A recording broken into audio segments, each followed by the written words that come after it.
I am driving up Big Cottonwood Canyon in Salt Lake City, and I have some Ektar 100 color negative film, 120 medium format on my Hasselblad, which is the only film camera I have right now to shoot with. And I'm just gonna go up the canyon here and get some shots off. I don't know if I'll use the whole roll, but there's still really good light, soft. It's a mix of, I'd say partly cloudy, so it's overcast, but you get some blue spots with light coming in. And the mountains and the peaks are brushed up with snow still.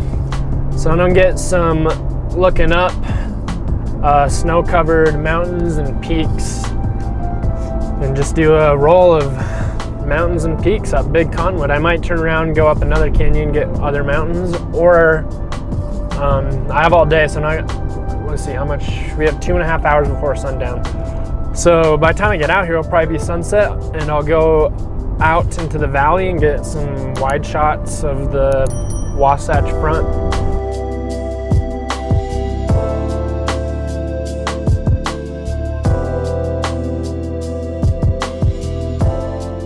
I'm just pulled off the side of the road and saw some mountains up here that look freaking sweet.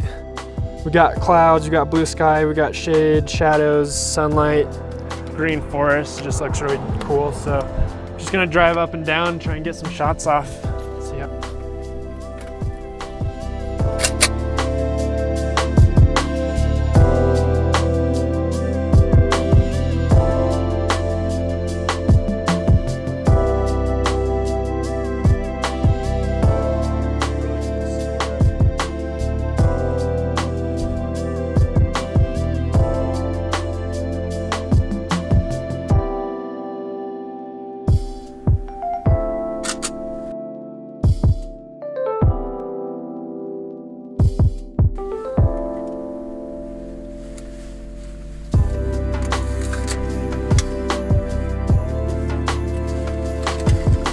Go up Gartson's Pass.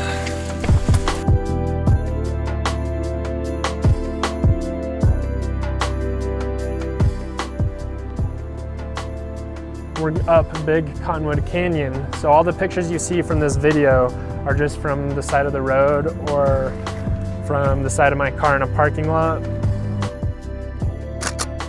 Beautiful. I love it.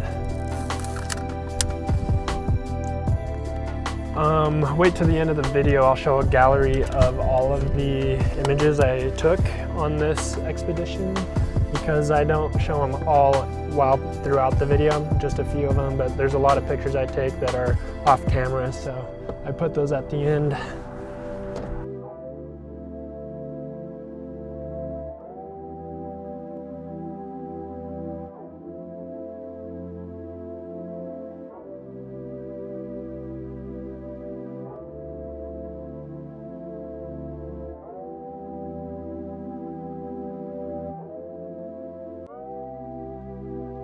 When I was metering for the shadows, and then I was metering for the highlights. And then I can choose how I want to expose it. And I metered closer, and between the shadows and the brights, by the way, there's 2 stops. So I exposed it so that the brights would be properly exposed, and then the shadows would be